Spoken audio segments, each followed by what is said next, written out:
Live everywhere. Daily Co's Radio on netrootsradio.com presents David Waldman. Kagro in the Morning Show.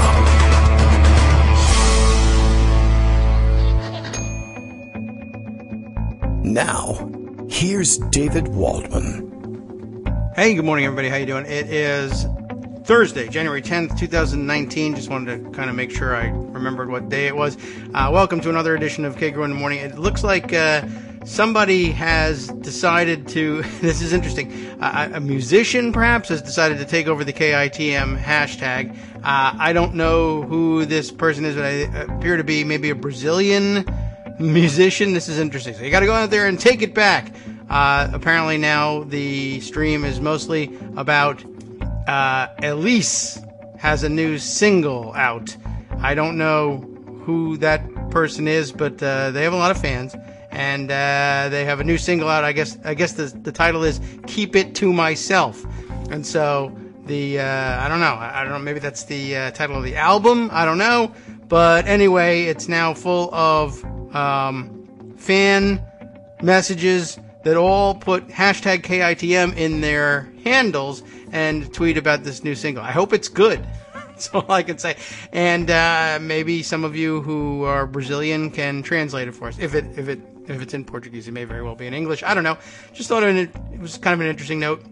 We occasionally get traffic from other people using the same hashtag. There's no exclusivity to it, but thankfully we're still the main users of it. But they're going to press us a little bit for a while. And who knows? I guess if she's a recording artist, we'll get a Portuguese cease and desist letter from Brazil at some point, maybe. And then I don't know. I don't know exactly what happens at that point. I think we invade probably Brazil at that point, but that'll be a tough slog. Anyway, occasionally we are intruded upon by another podcast that uses the phrase, and I don't know what's the title of their podcast, Kids in the Middle. There's a Kitchen in the Market, Kids in the Middle, Kagro in the Morning, and Keep It to Myself. So we'll see which one comes out in the battle on top of these things. We'll take an internet poll, although those things occasionally don't work out all that well. I do see that, what's his name? Jack Prosobiec. I don't know how he pronounces it. Don't care to actually even get that one right now that I think about it.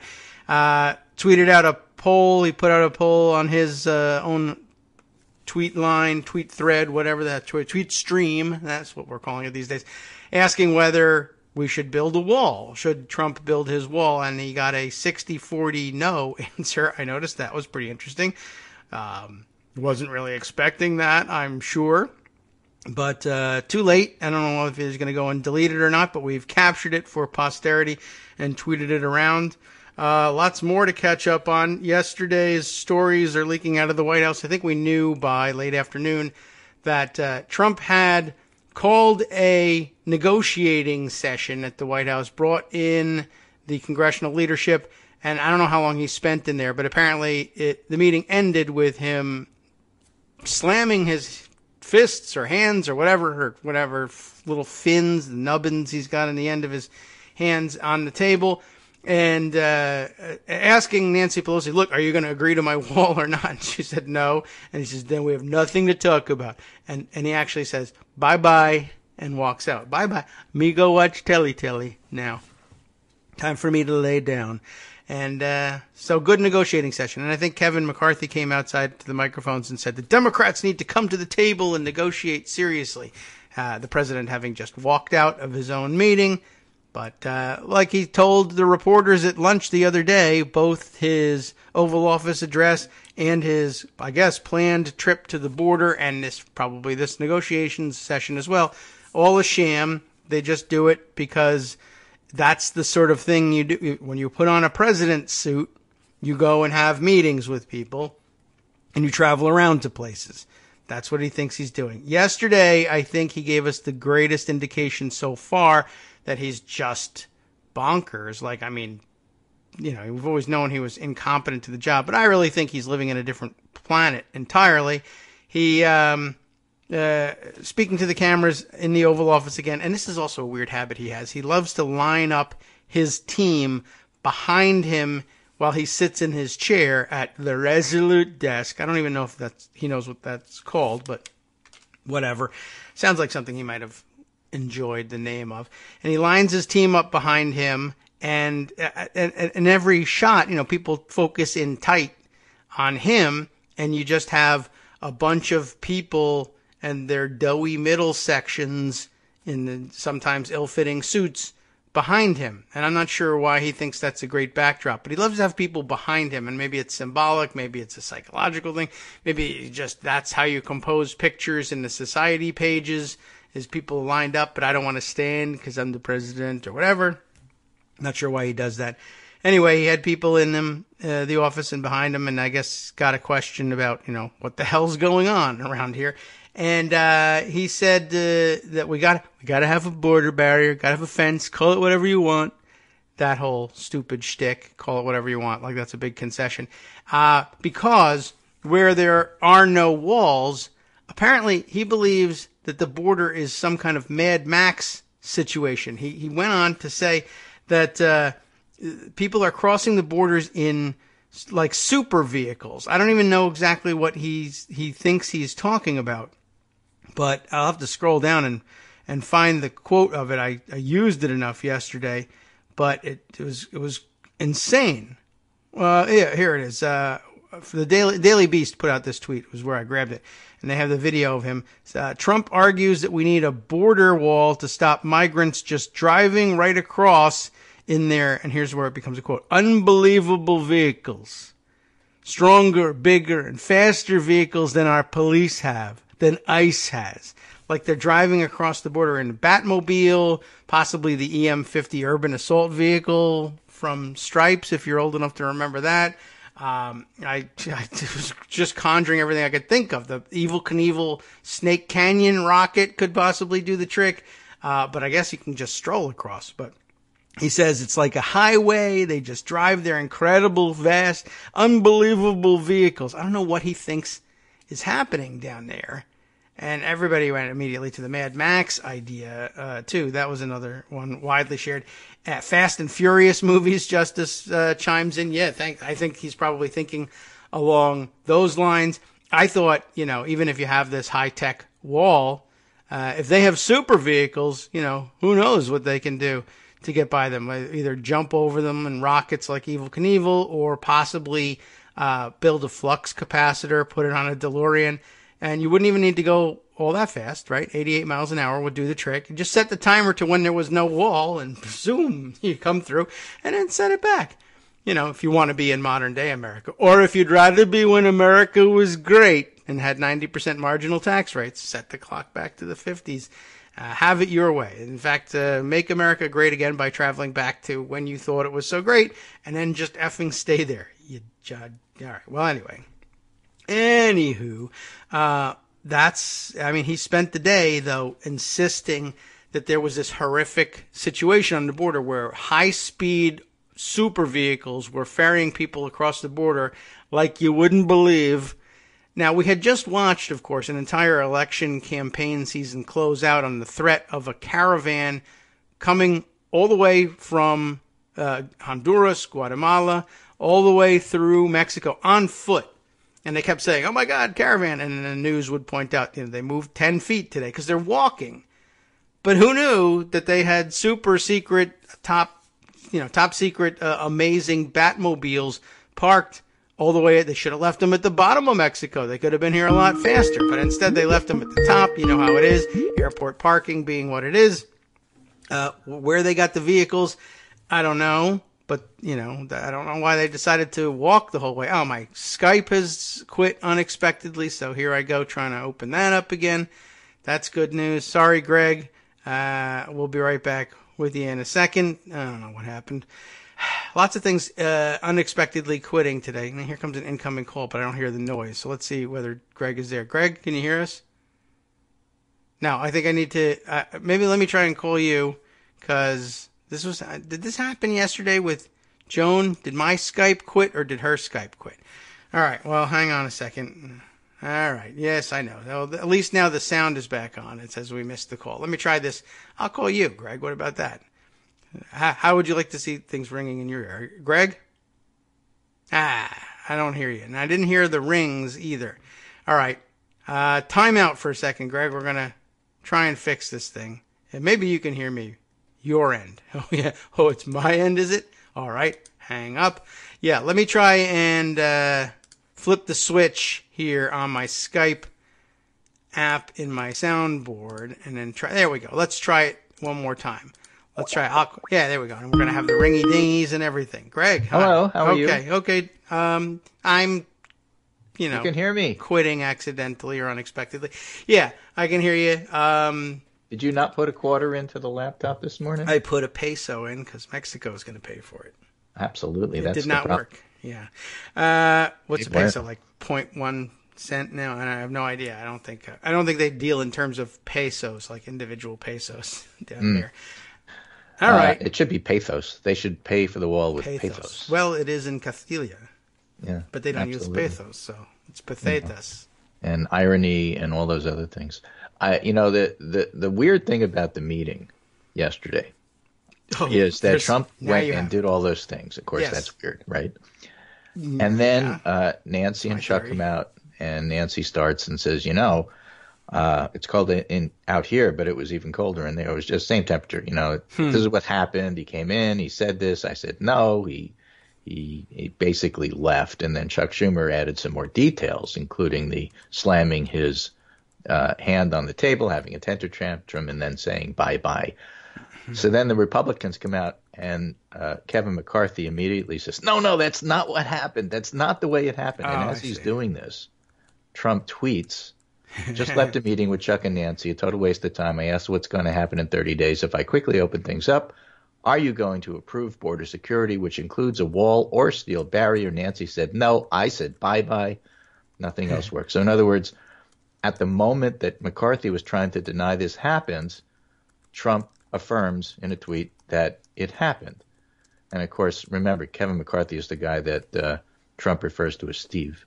Yes, that's true. Also, Kevin McCarthy is the one who was caught on tape saying he believes the Russians pay Trump. Right. So while all this is happening, then I think it was John Thune, comes out and gives a slightly different version of what happened right after McCarthy did. I mean, so they can't even get their talking points together about what happened, whereas Chuck, Nancy, and Trump are all on the same page as we just told you what happened. This is what happened, and we just told it to you straight. So well, you know what police it was say really about bizarre. I mean, the Republicans really, really, really, really, really have to scramble to try to shore up what's going on here. And don't forget, they're covering part for of his this acting meeting out. after that was Trump going to Capitol Hill, and this is done in parlance of process here, to whip his vote. In other words, if you have to go and you have to convince your own side to stick with you, you're losing. Yes, that is true. So that's what was happening yesterday. And his side is busy various and covering sundry for him. people in the Republican Party are breaking off and saying, no, this isn't a really good idea. Trump realizes he's not getting his wall. And so more and more people are starting to talk about, well, the only possible compromise is a national emergency. Okay. And, I used to work with a doctor who was born in St. Petersburg. And he used to say to me, growing up in old Soviet Union, it was like a Yakov Smirnov conversation. Growing up in old Soviet Union, you'll have to remember the whole economic basis of old Soviet Union was they pretend to pay us and we pretend to work. Yes. And, in other words, there are these illusions that people stick to that are important because they make things work, or at least they allow a process to carry on. Mm-hmm. So the point here is that what Trump is thinking is he goes and he declares a national emergency, and people get upset about it, but nothing happens. The wall doesn't get built. Even if he wanted to build the wall tomorrow, it would take 10 years. There's still prototypes that they're working on. Jacob Soboroff just has a story this morning. People are just sawing through it with ease. So the steel barriers don't really work. He's got a great picture of a steel barrier with like all these holes in it. Was that, and it was a prototype? Did they test that, or did somebody sneak in and saw it? It's hard to tell, but the point is that these things take a while to happen. So if he says, all right, I'm going to declare a national emergency, the wall's getting built, I'll reopen the government because I've taken care of it as only I can fix this. I fixed it. I've said the wall is going to be built. Let's move on and talk about something else. The wall doesn't get built. Uh-oh. Everything gets challenged in the courts. Yes. It gets held up for years and years and years, but the government reopens, and he doesn't have to say, okay, I stupidly got myself in a box I can't get out of. I've solved the problem. Let's move on. This is typical Trump. Consequences be damned. It doesn't really matter. It's not my problem. If it turns out that, Medicare is ruined for the rest of eternity, who cares? I'll be dead. It's your problem. I mean, this is Donald Trump. So this is how I foresee him getting out of this issue. It's actually it's bad because you don't want presidents declaring national emergencies, but it's not bad in the sense that it's really not going to matter. Yeah. Well, LOL, YOLO, nothing does. Yeah, so steel yourself for the national emergency that isn't a national emergency, Don't bother which with is the an steel. authoritarian power grab that isn't really an authoritarian power grab. Right. Don't steal yourself. You can use a beaded curtain. It will be fine. Well, use copper, use aluminum. Copper. If you wish. Oh, that would be great. Then they'd steal Copper it yourself. and it would be great. The economy would be. Aluminimize your spine. All right. Well, or this place plastics, is crazy. My son, plastics. Just do something to get yourself prepared for the idea that this is how it's going to, work out. Because you know what, it's looking more and more like that's how it's going to work out. I guess so. So he's got nothing else. I mean, that was obvious yesterday. Yes, I am concerned about this steel barrier fence thing being sawed through. There was some speculation. We have some speculation from listeners who asked if perhaps somebody got a hold of Saudi Arabia's bone saw. Did you see the picture of the actual I did. Steel slats? I did. Oh, you mean the ones that they sawed through, yeah?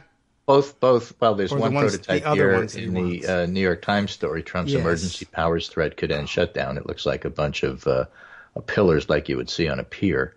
And then there's the steel prototype for the border wall cut through with saw, says photo. Yeah, and see that but in both of them, the space between the slats is certainly large enough to pass your hand around it. Oh, yeah. Right. So you can... So drugs. I thought they were going to pass the money to pay for the wall through the... That's why he wants it. Well, I don't know if pesos can pass. But drugs might be huge. Can. Yeah, and now, though, they don't have to be flung over. They can either be stuck through, or if you have a big bale that might kill somebody if you threw it over the top, they saw through. Yeah. And I'm looking at the height. I'm very concerned. You could be hit in the crotch by a giant bale of drugs and end up on Mexico's Funniest Home Videos. Yeah, this could happen. So, again, Christopher Hooks in the Texas Observer, which is where Trump is going today to McAllen to inspect the border, has a great article here. All right. It says, Trump's border wall is a vortex of stupidity that Trump and the GOP can't escape. So is his hair. All right. The wall started as an applause line at Trump's campaign rallies and has morphed into one of the dumbest policy debates in the history of American politics. Who am I reading? Which is true. I mean, it's a good summary of all of this. I saw a Trump apologist, Byron York, tweeting this morning to the effect of, all of these fake polls are showing that the wall isn't popular. How about if you ask the question in a way that favors Trump so you get a better answer? Yeah. How about that? How about that? Orwell would be proud. But the idea is that you have to change the wording and basically jigger the poll in order to get an answer that favors you. Because if you just do it the regular way, people hate this idea. How about if we had polled about maybe you don't get to keep your doctor? Yeah, well, that's another way. But Reuters and a bunch of other polls are out there as of yesterday. Yeah. More than 50% of the population blames Trump for this. This is Trump's shutdown. He said it from the beginning. And, this is part of the reason why he can't escape. You can't say, I'm going to build a beautiful wall, describe it in detail and talk about how you're good with concrete and it has to be little slats in it so you can see and not get hit with drugs. Will pay for it. You can't campaign on those terms, literally on those terms. And then, well, why don't we change the polling so it looks better? That's crazy. They would never have let anybody else get away with that. And, well, Byron York is an idiot, but still, but just again, dumb. the thing I like about Chris Hooks is he puts his finger on the issue here. He says the wall would be built coast to coast. It would be beautiful, maybe as high as 40 feet, and it would be fully paid for by Mexico. Could he get making more it a double humiliation for the enemy in scare quotes, and this is a case where scare quotes are appropriate. It was clear from the beginning that it was a simple expression of racial resentment. That is and then he true. won, and then he essentially forgot about it for 2 years. He talked about it, but he clearly didn't care enough to do anything about it. Right. With one of the largest GOP congressional majorities in recent history, he failed to secure funding for the kind of wall he had promised in the campaign, because even Republican lawmakers understood the wall was a boondoggle. Yeah. At the end of that 2 years, with an incoming Democratic majority, Trump has partly shut down the government. And he's doing this because he wants to have a fight. The substance of the thing doesn't matter. But in the process of having that fight, the wall has gone from a stupid idea to a vortex of stupidity that's sucking in everything it touches. In the intersections of these various stupidities and our ability to watch them bounce off each time in real time, the wall actually helps clarify some truths about Trump's first term. Why is the idea of a coast-to-coast wall stupid? No one who has visited Big Ben needs this explained, and support for the wall is lowest in border communities where people actually understand what day-to-day life is there. Huge stretches of the U.S.-Mexico border are impractical corridors for smuggling. A wall through the national park would be a hideous billion-dollar project to keep that one guy from bringing wire roadrunner sculptures across the river in the morning to sell to hikers, and would negatively affect predominantly poor communities on the border whose existence are fragile and often depend on neighbors across the river. Now, the heaviest travel sections already have fencing. If the president simply wanted to bolster those, he wouldn't have needed to fight anybody. For better or worse, these barriers have been expanded by Democrats and Republicans over the year and are uncontroversial in Congress. But neither is the expansion of these fences inconsequential. The people who live in these areas have been more or less absent from the national debate, and that's good. He's a Texas guy, so I like that he's writing about it from a Texas point of view. Why fight for this? Trump wants to show he's delivering on one campaign promise, but he's doing it at the least politically favorable time of his presidency, and if he's trying to make his reelection campaign about immigration against open-border Democrats, well, the White House ran its midterm election on that, and they were successful in making it an issue and stoking a tremendous level of fear, and the end result was the Democrats won more seats than they have in any election since Watergate. Well, he did stoke a lot of fear. He didn't, not the one he meant to, I guess. That was already there. He didn't have to stoke that. Right. Are conservative pundits mad about any of this? Of course not. They're defending Trump in this new fight. Dan McLaughlin, columnist at the National Review, recently tweeted, he's the baseball crank, right? Or somebody like him. Recently tweeted a defense of the wall that captures the ridiculousness of their thinking on the matter. The Vietnam Memorial Wall is also a wall. So is the Wailing Wall. If you're against all walls, you're against houses, churches, and hospitals. Oh, that's solid. That's solid, right? These are the words of a man whose brain cavity is filled with pea soup. McLaughlin isn't even pro-wall. Really, he understands it's a garbage policy, just as he professes to dislike Trump, who last night took the same tack when he asked the national television audience why rich people have fences if walls don't work. Yeah. But McLaughlin is incapable of being less anti-lib than he is pro the people who make libs mad. The left's new anti-wall stance, he continued, was an interesting test case in how hard people will circle the wagons around demagogic nonsense from Democratic candidates. There is no groupthink in the vortex because there's no thought. He's stuck there, a place where there's no light and no heat and no self. We are there too, and we all live here now. I guess so. The Wailing Wall, that was in there? Yeah. Why is it the Wailing Wall? Why is it the Wailing Why do they call it that?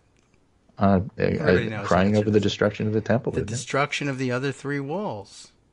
Oh, this is the only one that's left. If you don't like walls, you don't believe in buildings. Okay, and I don't believe in Solomon's temple either, because that came down pretty good. But the walls work. All right. I'm still crying over the Maginot Line. I can't understand why it didn't work. Well, people have been crying over the Wailing Wall for longer, so you have to listen to them. So Marty Letterman, yes, law professor, says perhaps the most important legal question today: should courts afford their usual deference to a president who operates in such obvious, relentless, and bottomless bad faith all the time on just about everything, as the court did in the travel ban case? It's actually not an easy question. The Supreme Court is understandably reluctant to create a Trump-specific jurisprudence. especially when the serious lawyers at Department of Justice and the agency shape the policy, so they're facially plausible and less dubious. The problem, of course, is that the president and the lawyers, anticipating that the courts will defer, then feel emboldened to write justifications that they and everyone else know are pretextual. And even if some or many lawyers refuse to be party, like Sally Yates, on the travel ban and Fed programs with respect to HHS prohibiting minors, abortions, and the frivolous ACA challenge, there'll always be other professionals, some very thoughtful, who will craft the defenses. Has anybody who agrees this isn't an easy question written thoughtfully about it in long form? That's his question.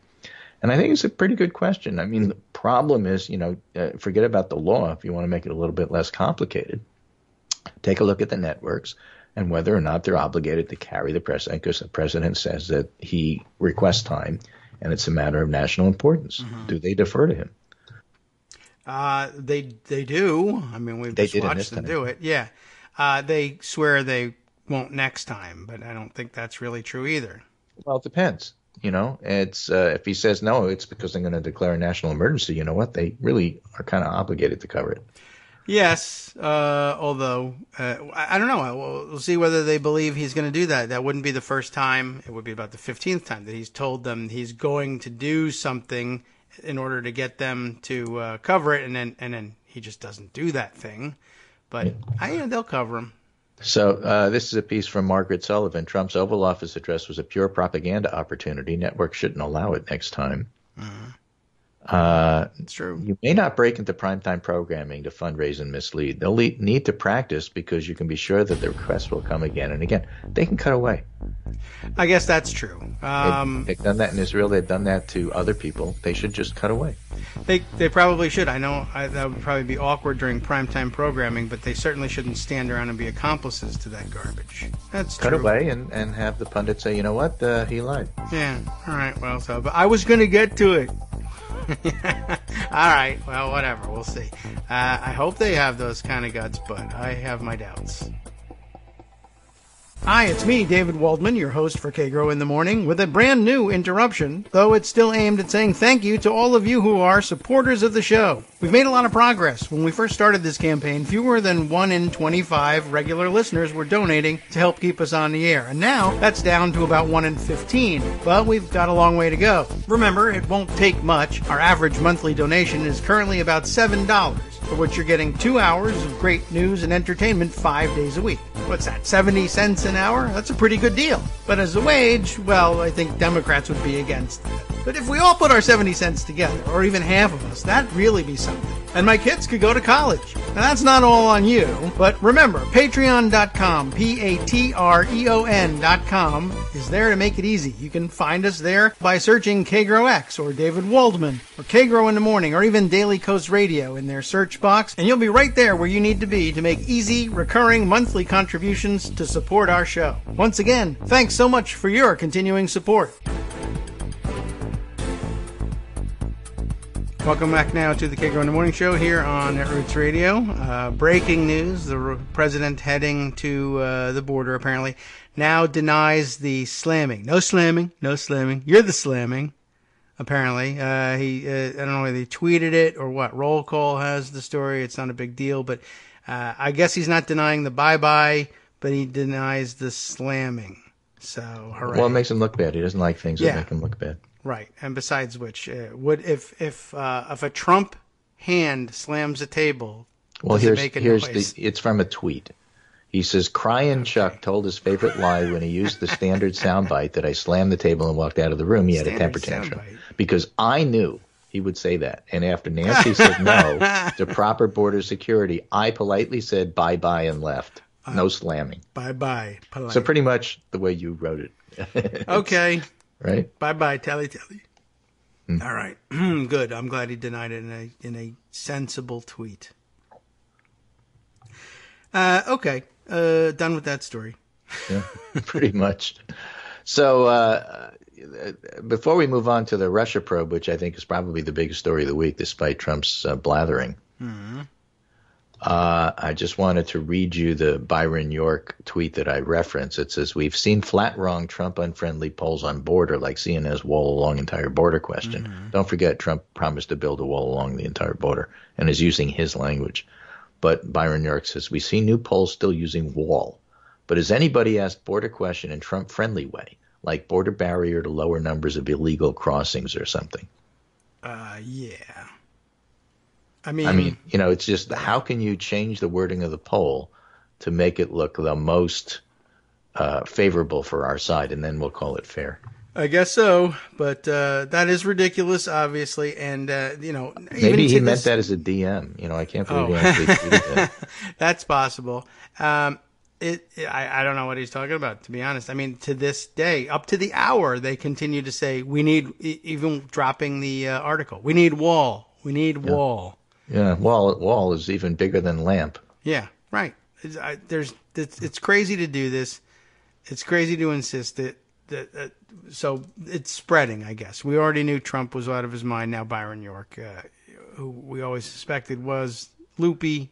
He's loopy. Hugh Hewitt is a Page Hill. I mean, you can pick and choose. Charlie Sykes is a thoughtful conservative. The Bulwark, which is the news site that was started when the Weekly Standard collapsed, is actually turning out to be interesting.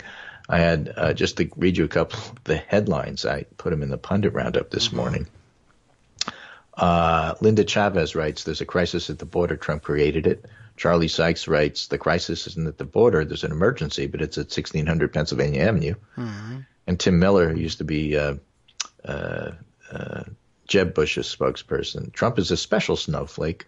Why is it that the president's supporters think he should be immune to criticism and challenges? So, the right is having its issues with Trump. I think as time goes on, Congress will have more and more of his issues with Trump. But while all this is happening, and we started to talk about yesterday, news breaks that Paul Manafort was sharing, quote, polling data, unquote, with a Russian operative. Right. And then people spent yesterday trying to determine, looking at how many angels dance on the head of the pen, how important can polling data be anyway? So I wanted to read you this piece from David Mazer. How important is gold anyhow? Yeah, how important is money and power? I'm just an advertising guy, but I thought I'd put a marketing lens on the news of Manafort sharing, quote, polling data, end quote, with a Russian operative. Seems benign in the grand scope of everything, right? It's not. Like politics, the goal of advertising is persuasion. And like politics, we call our efforts a campaign. I picked this one out in particular, by the way, because David has a advertising background and knows a little bit of what this guy's talking about here. What is this guy doing? David's done a lot of things over his career, by the way, for you all listeners. So he doesn't talk about it, but it's interesting. At the heart of any campaign, big or small, is data. Data about the market, people, the competition, and politics. This is called polling. Yes. Same thing. Big right? data. Data is the raw material in the battle that brands fight to win hearts and minds and get people to choose one product over another, to vote with their wallets.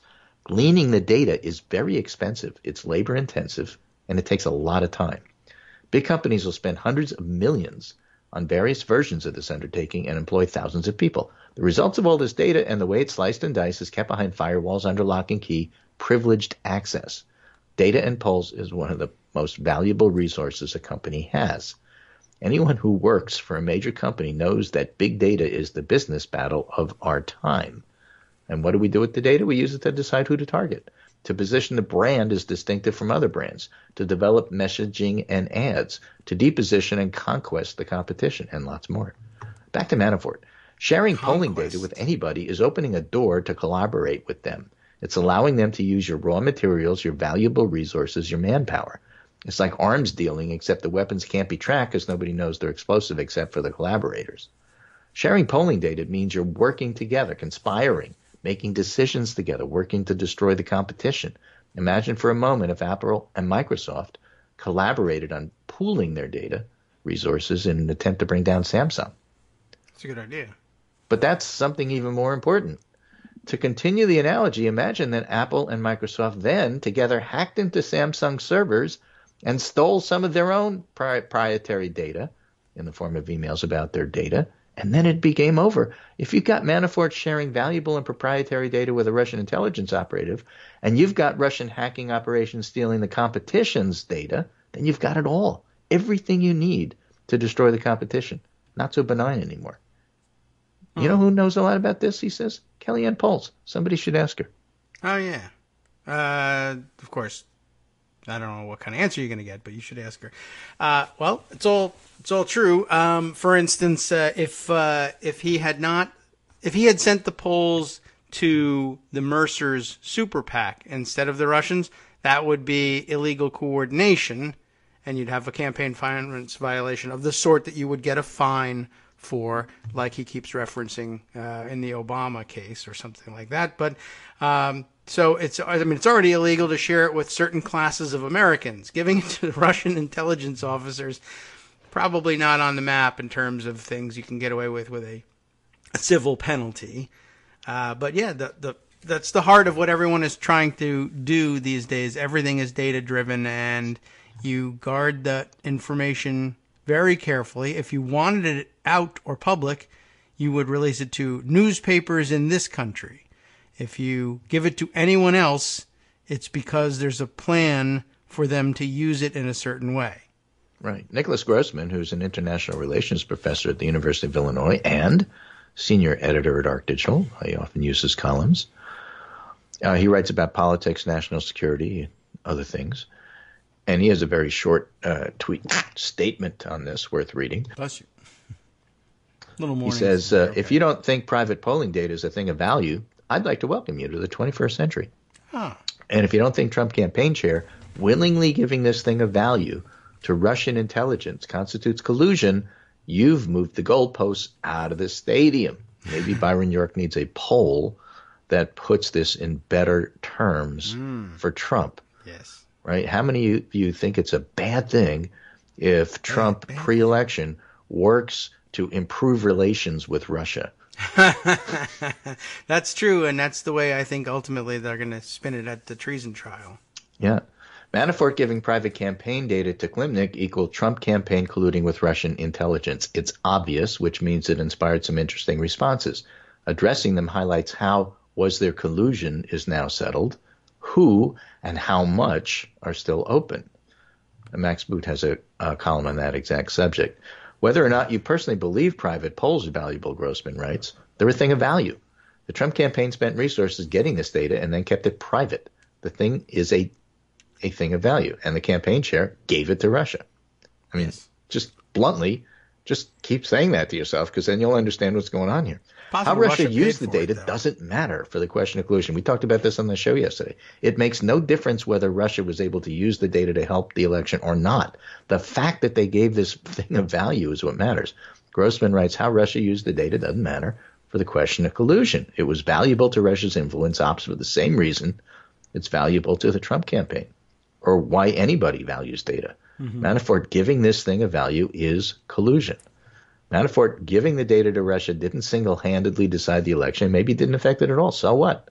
Shooting Tom Brady wouldn't single-handedly decide the Super Bowl. And with the way New England's playing, might not affect it at all. But it's still wrong.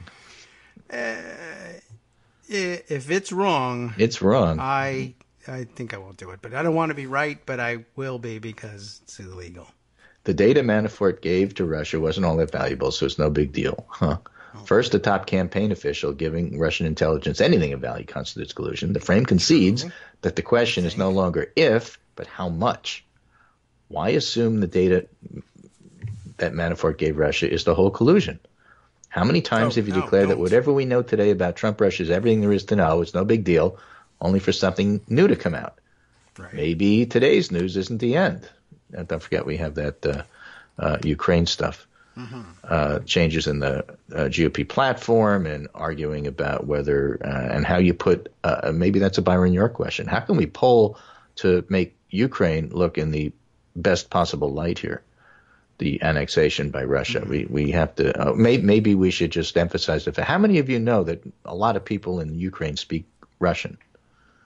Maybe that's the poll question we should ask, so that people understand that if they speak Russian, it must be Russian. It must be part of Russia, right?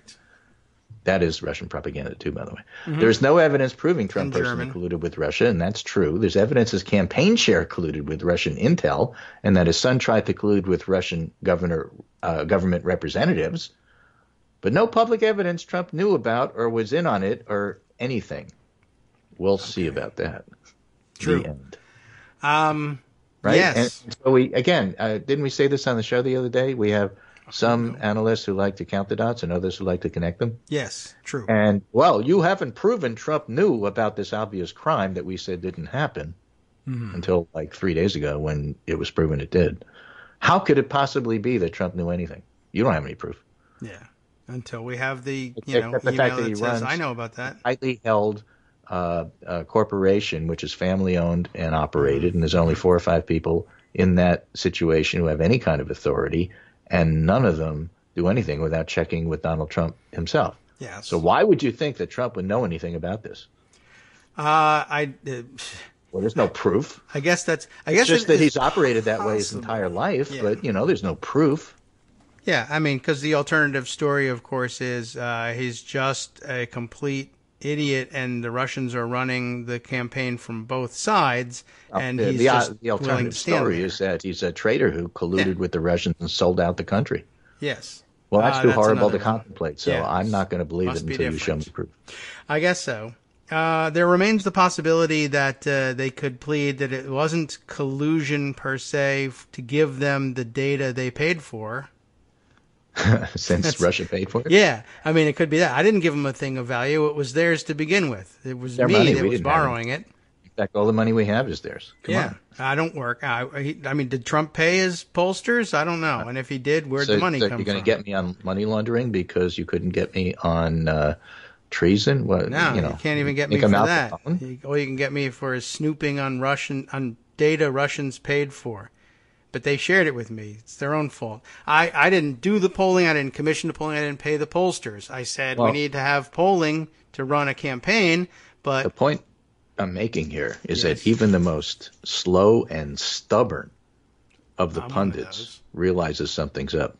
I mean, Chris Eliza said yesterday, this is the biggest story that's happened in months. Oh, my God. It's crazy-ass beer, I would call it. Okay. Well, Chris Eliza is on if Chris Eliza's on it, you get an idea it's breaking through. And again, that just emphasizes my point that as much as you and I, any of our listeners and readers who follow this, know a lot about what Mueller's likely to say, when he actually says it, it's going to hit like a bombshell. Yes. Yeah, there's stories that Rudy Giuliani told friends that he thought that the report's going to be horrendous and he's quite worried about it and this, that, and everything else. We don't know. But what we do know from public information paints a picture of everything that we have accused Trump of doing: money laundering, obstruction, and conspiring, which is the actual crime, with the Russians to influence the election. I mean, he did those things. Proven in a court of law? Is it all alleged? What do we know based on public information? There are people who will need to see the Mueller report spell it out before they accept it. But you know what? There's a lot of stuff there. Yes, and more than we. Right, but you should be aware that my message to people over the past weekend: phrase your responses carefully. Don't say even if you feel this way.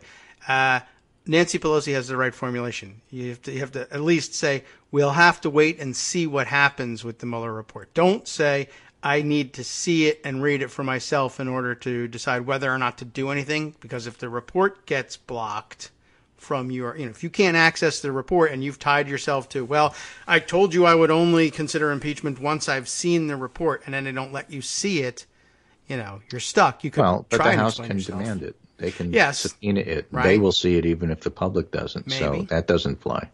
I don't know. I'm not sure what happens. I mean, what's supposed to happen is if they subpoena it and it doesn't show up, then you can impeach the president and say it's impeachable that you blocked our access to this report. But that doesn't square with, Byron York will be out there saying, why don't you poll to see if he's a hypocrite? He said he needed to see it and he hasn't seen it. This White House leaks like Niagara Falls. That's true, but I don't know. They may me bonesaw skeptical that this report will never see the light of day. I think it will, but I don't know when or how smoothly, and any delay And we also don't know what it's going to say. I mean, all of those things are true, but blocking it itself is grounds for impeachment, of course. Yes, you have to be able to say so. And I was complaining about people saying I'm waiting for the report and saying, they're going to, even if they don't ultimately block it, they're going to delay it until you get to the point where you say, well, I would have impeached him, but we're almost at election time. So you know how it is with elections and impeachment. Can't do it. So that would be the play. Says, look, we need the report to really see what's going on here. Our information says that blocked number that Don Jr. made was to Donald Trump, so he knew about the Trump Tower meeting. You should absolutely say that. Be ready to say that or formulate it correctly ahead of time. Someone pointed out to me over the weekend, Pelosi said we need to see what happens, including if he tries to block it. And that's a problem in itself. Yep. That would be, and we'll talk about it when we get there, that's okay. But, yeah, don't tie it to needing to see the thing or feel the paper in your hands or anything like that. Well, I'm just saying there are people who will need that. And I'm not talking about legislators. I'm talking about the general public. Republicans. The rest of us don't need the report to know what's going on because there's enough public information out there, including what we were just talking about. Yes. Okay. After latest Manafort revelation, there's no longer any question whether collusion occurred. The only question that remains are what did the president know and when did he know it? I love that formulation, too. Yes, people do like that one. It's a classic. It is. Yeah, and still waiting to hear whether the latest revelation was a mistake or not. I can't decide whether I think they are such terrible redactors on purpose or not, because I did understand they have done this before. So, I mean, they've tripped themselves up and either can't learn lessons or are just trying to say, look, the only way out of this without getting killed is me being found guilty and going to jail. So let's just do it already. Maggie Haberman reports more Trump via pool reporting, that is. I didn't pound the table. That is a lie. That's a quote. I don't have temper tantrums. Yes. That's also a quote. And that's a lie. Right. And then all of that narrative is a lie. And if I have the option to declare a national emergency, this is a 4-minute-old tweet. And if this doesn't work out, I'll probably do it, maybe definitely. Okay, great. So I'm just telling you that's the direction we're going. So, prepare your response beforehand, as you've been saying. That's the theme of today's show. My response beforehand is that this is the time of the show where I say goodbye and leave you to yourself. Okay. This is Greg Dworkin speaking with my good friend David Waldman, Kagro in the morning. There was one thing. Yes. Bill in Portland, Maine asked me my reaction to our new governor, whose name is Ned Lamont. Might be familiar to you because he knocked off Joe Lieberman in a Democratic primary some years ago. Let me just read to you a Hartford Courant article talking about the fact that he had his inauguration, had a nice speech. It says, both Democrats and Republicans were largely receptive to Lamont's tone, personality, and style that differed sharply from the admittedly prickly and unpopular Governor Daniel Malloy. So out of the box, everybody's being nice to him. Okay. They're kind of glad that Malloy won. Everybody, Democrats, Republicans. Malloy was a pain in the neck. He was a very difficult person to deal with, and nobody misses him. All right. Well, I can believe it. All right. So a little bit of a honeymoon at least, and he's not to go on vacation at this point. Right. Something like that. Excellent. So that's it. All right. That's all the news. All right. All the news that's fit to print. Bye-bye. All the news that fits, we print. Yes. Okay. So we'll see you on Monday, and we'll see where we are at that point. I can't predict. By the way, Daily Kos community sent Nancy Pelosi 25,000 roses. Yes, I did see that. Congratulations for being the new speaker. As is her usual bent when we do things like that, those roses, for the most part, go over to Walter Reed. Yeah. What do they do with them? Pass them out, I guess. Well, it's nice to have in the rooms, if you're kind of stuck there. Yeah, I guess so. It's a nice military. They should build a wall out of them. And the other thing I wanted to highlight, speaking of Nancy Pelosi before I go, is her wonderful line from yesterday, which is why Trump gets so upset. Oh. She said, Trump doesn't understand the financial insecurity facing federal workers during the shutdown. The president seems to be insensitive to that. He thinks maybe they could just ask their father for more money, but they can't. Yes. The nice thing about Nancy Pelosi is that about 3 hours after you leave the meeting, you realize you're bleeding in like 9 different places and you didn't even know it. Trump just realized this morning. Yeah. And he's all upset about it. All right, man. Well, he sets himself up for these things. And, that he does. That's life in the public eye. Sorry. Mm-hmm. All righty, watch for that emergency announcement. I have a feeling it's coming. Of course, we don't know. No. It'd be irresponsible not to speculate, though. And, prepare your response beforehand. Take care. All right. Talk to you in 1 month. Wonderful. Thank you very much. Thanks. We'll see you next week. Let's see. What have we here? Oh, yes. Right. And now circulating this morning on Twitter is a video apparently dug up by, originally I saw it being circulated as something dug up by The Daily Show. And I guess it's Trump giving a commencement address at a university somewhere, I guess. Otherwise, either that or he's just dressing funny for no real reason. But he's in academic garb, which is ridiculous and ironic. And it is May 21st, 2004. I imagine if you wanted to know what university did this, you could look that up pretty easily. And anyway, the text of his speech includes the following. Well, let's see. Should we roll it? Never give up. Never ever give up. This is advice to the graduating class here. Don't give up. Don't allow it to happen. And I think he goes on to say, if there's a concrete wall in your way, go over it, go around it, go through it. Don't let it stop you. So interesting that he chose to go with that particular metaphor, although maybe it wasn't a metaphor, concrete wall. Let's see. I think we could probably roll the video and see if it'll play, but it won't change the effect. Never, ever give up. Don't give up. Don't allow it to happen. If there's a concrete wall in front of you, go through it, go over it, go around it, but get to the other side of that wall.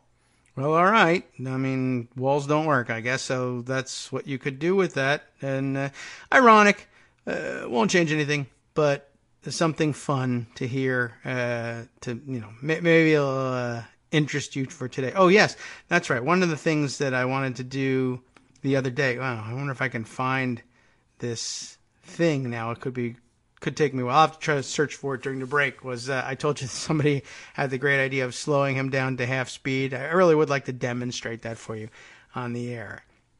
All right. Speaking of that kind of housekeeping, I believe tomorrow, I believe in tomorrow, and I think you should too. I believe the children are our future. Teach them well. Tomorrow I may have to go with a pre-recorded program, at least for the beginning. Maybe I can run like an hour of pre-recorded and do an hour live. I don't know if that's going to work out or not. Anyway, just got to run one of the kids over to a dentist appointment, and that was the best we could do in terms of getting a decent time, and it's going to happen early in the morning, and might be back just a little after the show starts, but just to be safe, we ought to have something ready to roll, and we'll see if I can work out with just as exactly what we'll do with the rest of the show. But we got lots to get to, and plenty to read. There's all sorts of long-form things that I've had to set aside in order to get to these other bits and pieces here. But okay, a couple of things, and we're coming up on a break, so let's see if perhaps we can we'll get this little bit of news in there. I don't think we're going to be able to read this whole article. It might not be necessary. Just want to note, at least, and we can continue on the other side. Some stories don't lend themselves to this kind of a break. The Daily Beast is where I grabbed this one from, but we should probably go searching overseas for some on-the-ground reports from people more closely connected to things. Trump campaign consultants Cambridge Analytica found guilty of breaking data laws. This is the case against them over in the UK, and we seem to have forgotten all about it, but here's the news. The British analytics company employed by the Trump campaign has been fined for refusing to disclose to an American voter how much data they held on him and how they used it. That is the case we're talking about here. Nico Hines reporting for the Daily Beast. This isn't the case I don't think it's the case in which the British Parliament exercised their inherent contempt powers. I think that's a different one. And that had to do with Facebook, although I assume that the question was whether or not Facebook's data was being exploited by Cambridge Analytica. This one, Cambridge Analytica found guilty of breaking data laws, European data laws, I guess, after refusing to disclose, or British ones, now that they're Brexiting, refusing to disclose how much information it holds on an American professor, where it got the data, and, perhaps most importantly, how it used it and who it gave it to. The firm, which was hired by the Trump campaign, has been accused of misusing the, yes, Facebook data of almost 100 million Americans while working to elect President Trump. I do think it's all connected eventually. That's the point. Professor David Carroll at the Parsons School of Design in New York was the one who came up with this brilliant idea, and I think we discussed it when he first filed a formal request to see what data was held on him after reading about Cambridge Analytica's role in the presidential election. Under British data laws, companies are required to disclose what they hold on any individual who makes such a request. And I believe the European Union has similar ideas. SCL Elections, the parent company of Cambridge Analytica, confirmed it did have data on Carroll, including detailed metrics on his political views, specifically how he was likely to vote and which hot-button issues like gun rights or immigration would motivate him. Remember, that was the whole point of Cambridge Analytica's operation. They were harvesting data on Facebook and all over social media and claiming to clients, and both prospective and actual, that they had ready to go profiles of individual voters down to the individual level, and how they were likely to vote and how they could be steered and how they could therefore be targeted on social media to change their minds or reinforce views they already had. So, the existence of this predictive table suggested Cambridge Analytica must have gathered a large volume of data on the media professor, prompting Carroll to ask where it had come from and with whom had it been shared. Facebook later admitted that Cambridge Analytica had access to personal data on up to 87 million people, mostly in the U.S. The company collapsed in 2018 after undercover reporters caught its executives bragging about electoral dirty tricks operations. Remember that? Including the secret use of proxy organizations and super PACs in the U.S.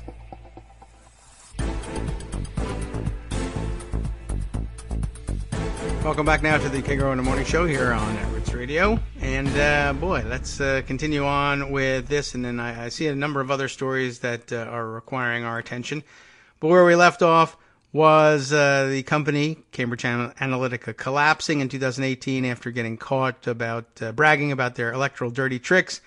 And this one ends here, including the secret use of proxy organizations and super PACs to buy ads targeted at individuals in the U.S. that could not be traced back to the Trump campaign. But I guess they were. SCL Elections refused to provide further information to Carroll, claiming that because he was an American, and outside British jurisdiction, he had no more right to the data, quote, than a member of the Taliban sitting in a cave in the remotest corner of Afghanistan. I feel like we heard that part the other day.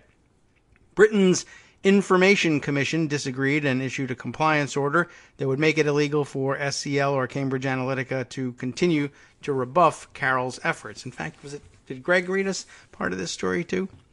I need a fuller picture, I guess, because I can't remember now. In court, Wednesday, the administrators of SCL Elections, which declared bankruptcy in May last year, finally admitted that it had broken the law. The last-minute guilty plea came on the day the trial was scheduled to begin. The judge ruled the company had shown a, quote, willful disregard for the enforcement of data laws, but sentenced the company to pay less than $20,000. Even with the addition of some of the costs, the penalty was around $26,000.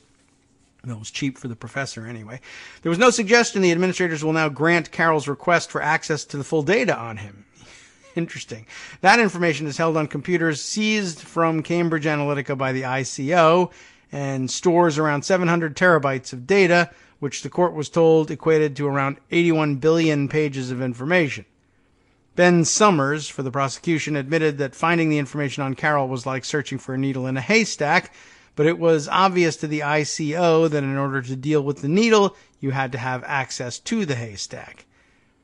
The court was told Wednesday that Cambridge Analytica and its related companies had not provided the relevant passwords to the ICO to access that data, but the administrators had now done so. That means the British watchdog may eventually be able to work out what data was gathered on Carroll and millions of fellow American voters and how it was used by a company that boasted of its dirty tricks to help Trump win in 2016. So, good news. An interesting development, to say the least. And we'll look out to check in with Carol Cadwalader on that question later on. I'm sure she's taken up the issue. All right, so let's see. A couple other things I wanted to catch up on. Some of the things, comments that inspired by our discussion with Greg earlier, and others not. Let's see. Just scrolling backwards in the morning tweet stream here to see what caught my eye. Brian Beutler, I noticed, responding to Donald Trump's ranting and raving this morning, one of which starts with the mainstream media, which has never, in all caps, been more dishonest than it is now.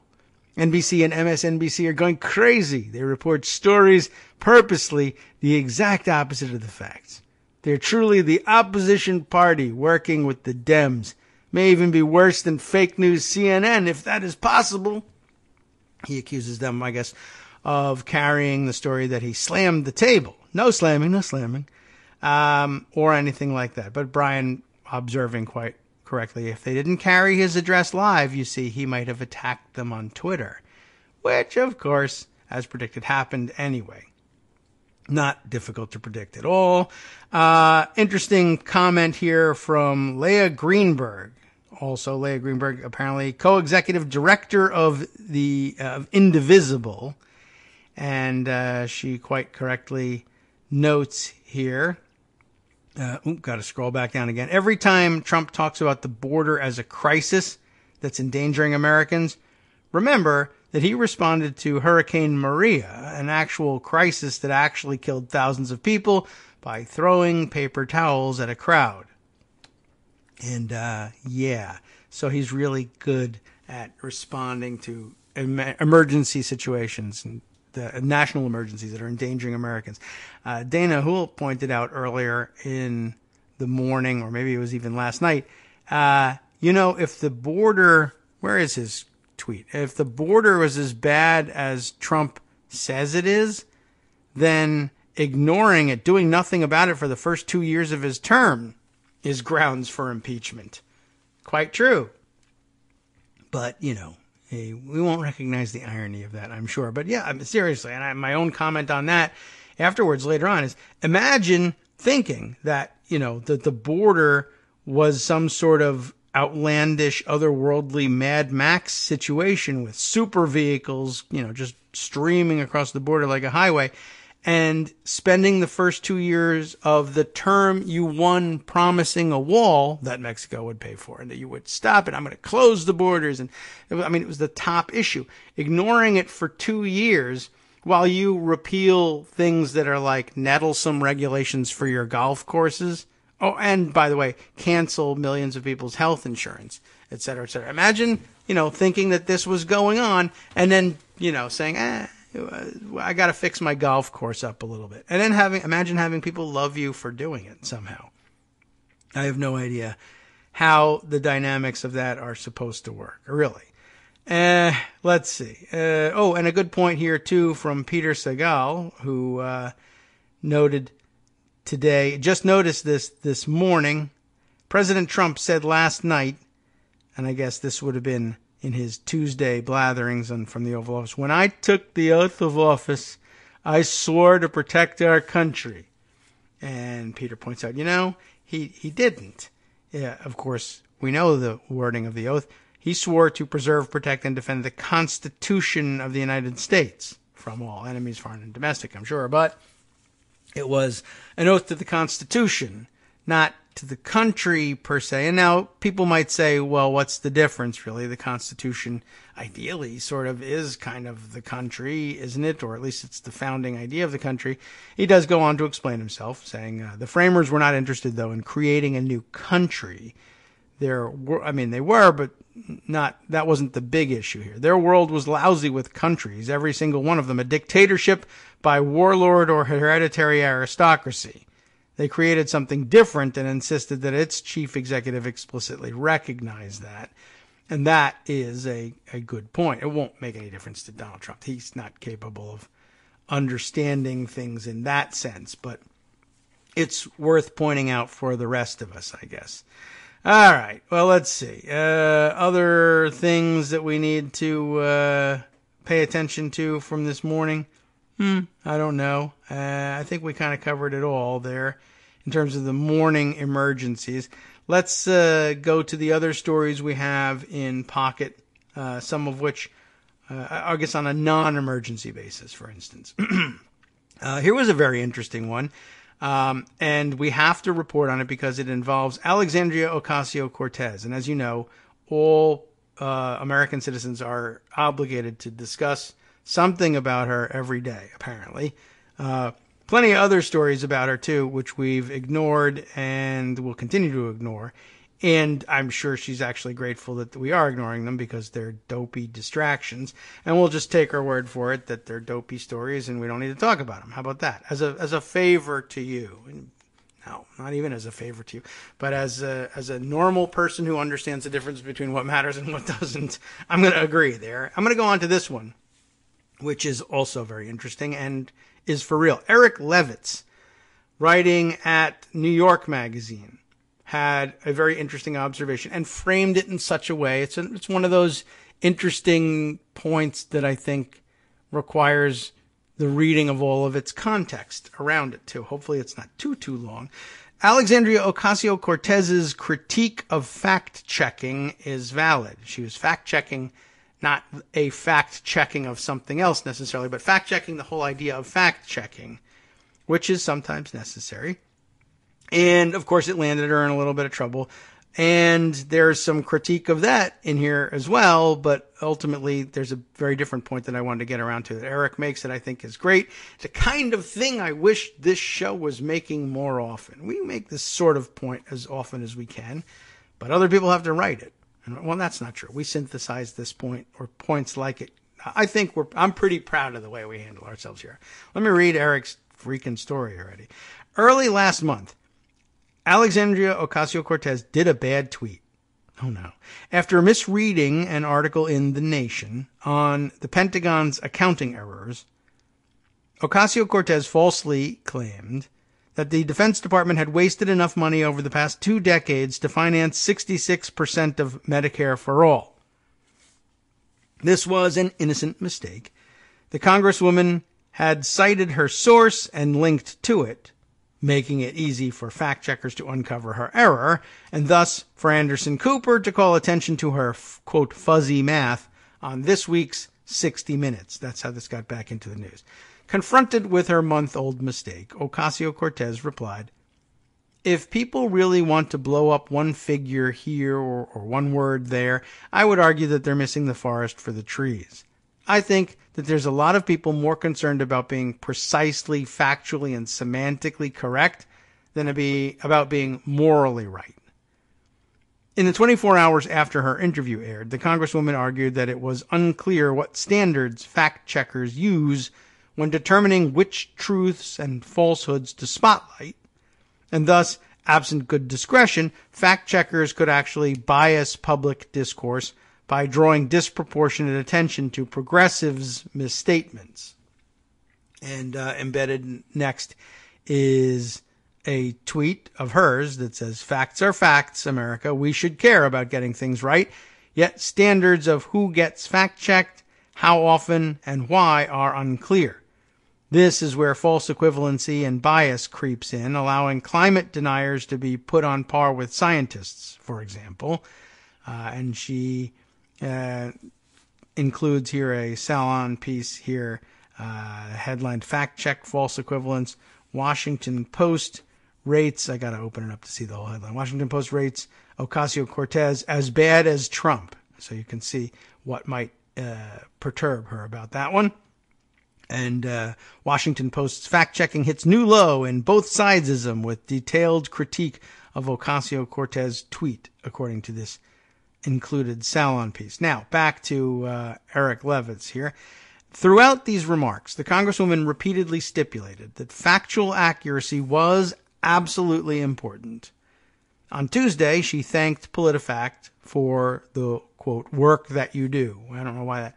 I mean, those are the words. I don't know if I really needed to tell you that that was a quote. Okay. Nevertheless, the spectacle of a socialist congresswoman responding to a fact check by appealing to the superior importance of moral truth and then questioning the neutrality of the referees who'd caught her foul attracted the umbrage of reporters and pundits. Many of their criticisms were valid. Others affirmed the legitimacy of Ocasio-Cortez's complaints. Here is what the Congresswoman's critics get right. The tax increases that Ocasio-Cortez has publicly endorsed would, almost certainly, not generate nearly enough revenue to fully fund all of her proposed policies. And, in certain contexts, she does obfuscate that fact. For example, when asked how she would pay for her platform, and they put quotes on pay for her platform on 60 Minutes, Ocasio-Cortez could have confessed that she isn't so sure her policies need to be fully, quote, paid for, and then attempted to explain modern monetary theory to a lay audience in 30 seconds or less. But it is unlikely that she could have convinced CBS's viewership that deficits don't matter, and that the only constraint on public spending is inflation, which, parenthetically, it says here, the U.S. could probably use a little bit more of right now. And unlikely she could have done all of that in the time that Anderson Cooper was prepared to give her. Alternatively, she could have stipulated that while she is committed to lowering middle-class Americans' overall costs of living, she is also eager to significantly raise their taxes, but that would have almost certainly been politically unwise. So instead, she observed that, quote, no one asks how we're going to pay for this Space Force. No one asked how we paid for a $2 trillion tax cut. We only ask how we pay for it on issues of housing, healthcare, and education.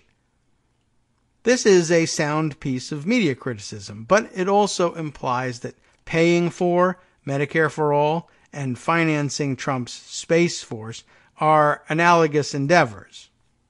In reality, the latter entity's initial budget, Space Force, is expected to be less than $5 billion, while the price tag for 1 decade of Medicare for All, according to projections endorsed by Ocasio-Cortez, would be $32 trillion. In other words, like every other politician in D.C., Ocasio-Cortez seeks to downplay the potential costs of her policy preferences while spotlighting their benefits, especially when giving interviews on national television. That this habit is ubiquitous among politicians does not mean that journalists should indulge it. It's perfectly legitimate for reporters to ask members of Congress about the trade-offs inherent to their proposals. And when a congresswoman implies that such questions betray an indifference to moral truth, it's understandable that some reporters take exception. And yet, Ocasio-Cortez's critiques of fact-check journalism are also valid.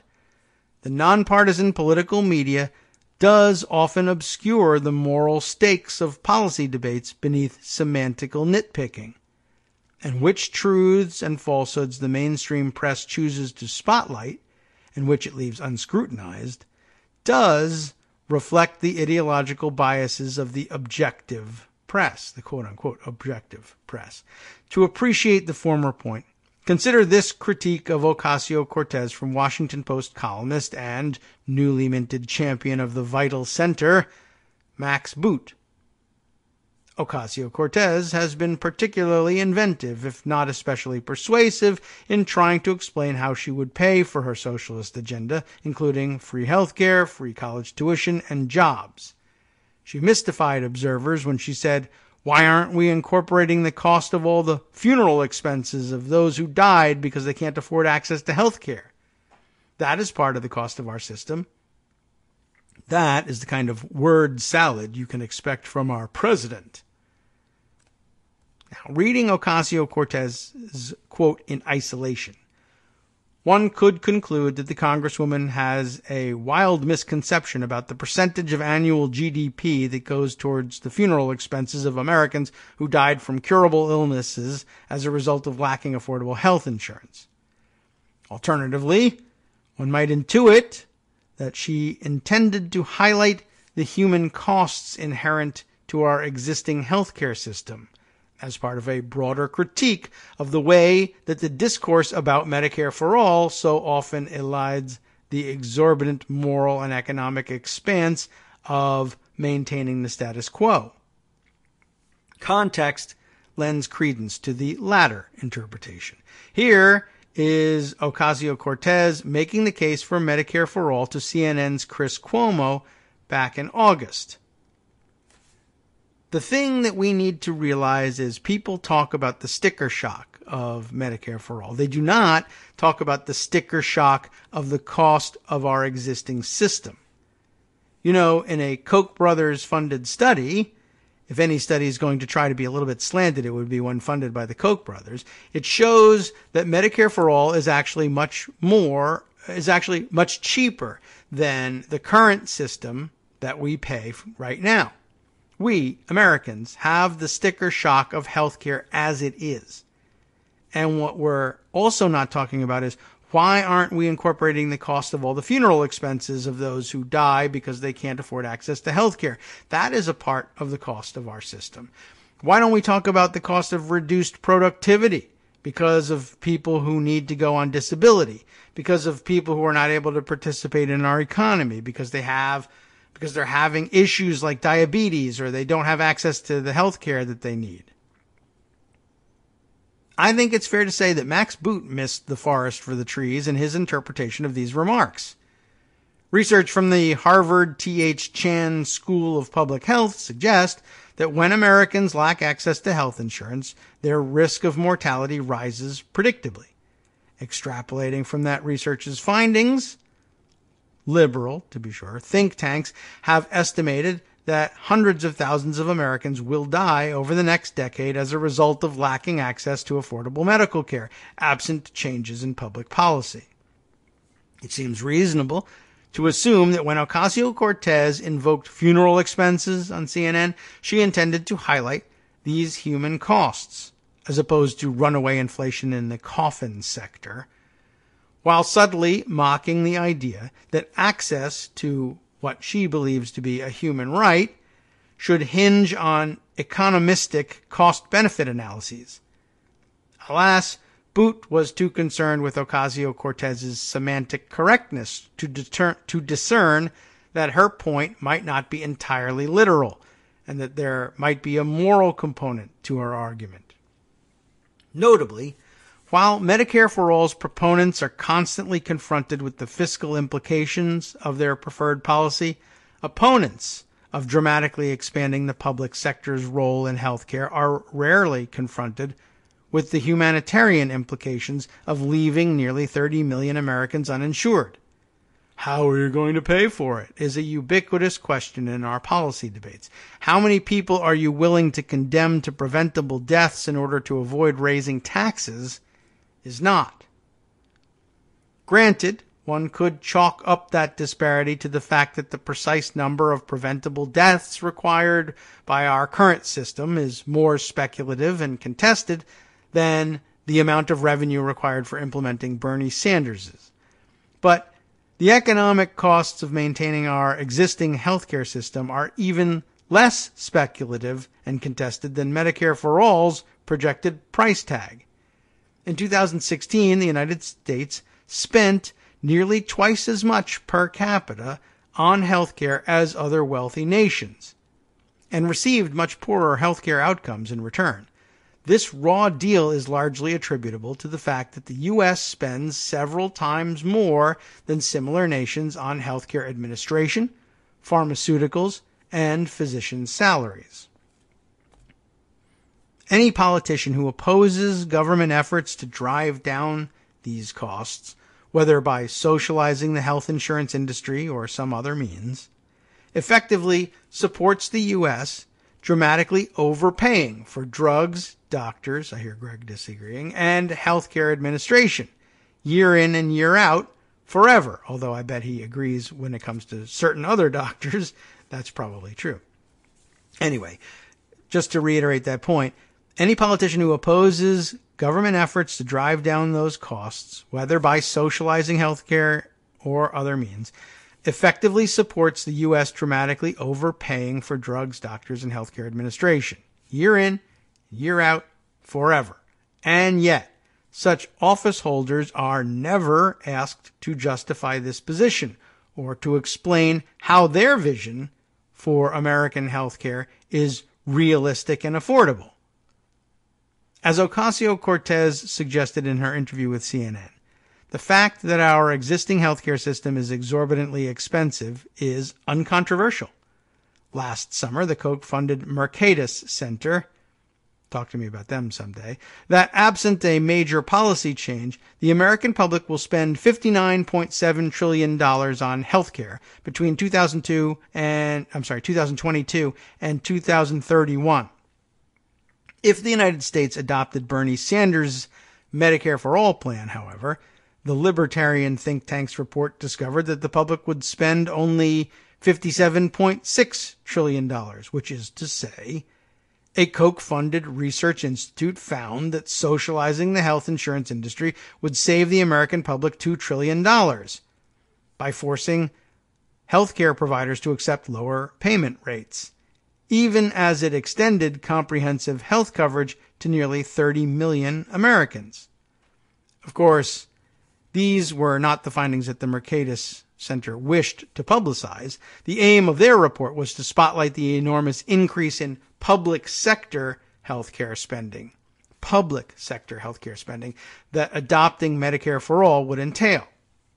And so, when Matt Bruenig of the People's Policy Project unearthed the report's buried findings on overall healthcare spending, and Sanders began publicly thanking the Koch brothers for, quote, sponsoring a study that shows that Medicare for All would save the American people $2 trillion, Mercatus was most displeased.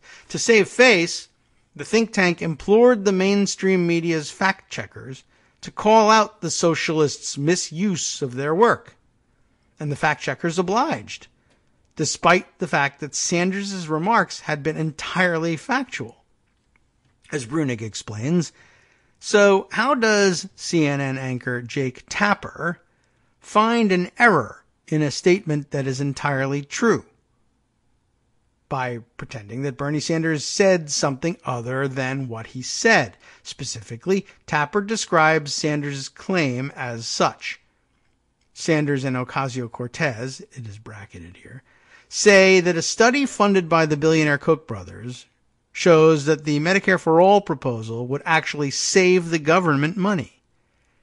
Tapper then goes on to debunk the claim that, quote, the government, unquote, would save $2 trillion and declare Bernie Sanders a liar, even though Sanders actually said the American people would save $2 trillion, which is entirely true.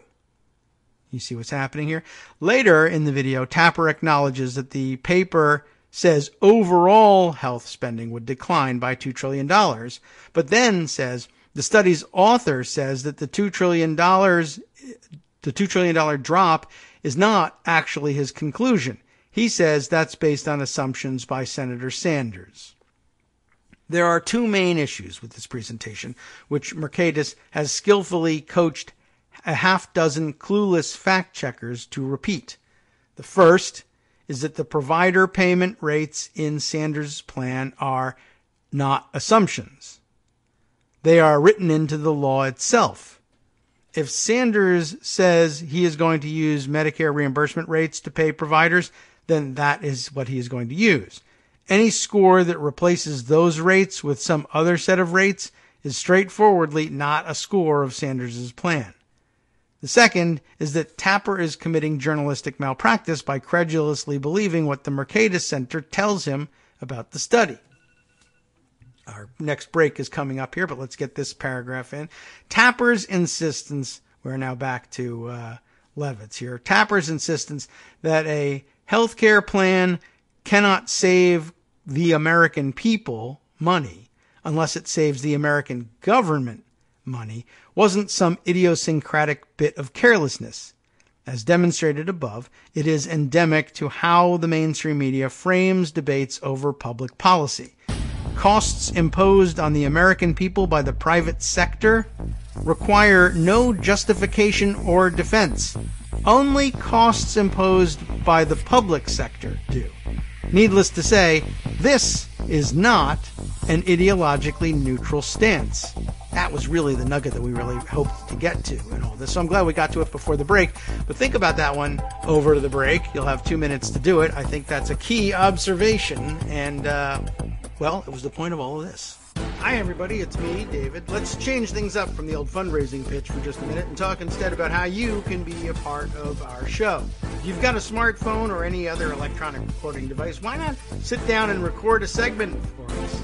Read us an important article and give us your take. Read one of your own original essays, or even just give us your commentary on something you'd like to share that's important to you. Then send the file to me at kagrox@gmail.com, and I'll try and work it into the show.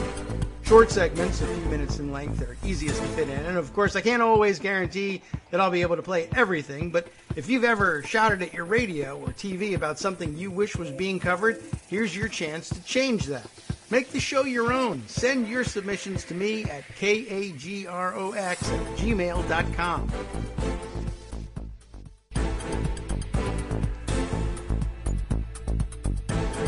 Welcome back now to the Kagro in the Morning Show here on Netroots Radio.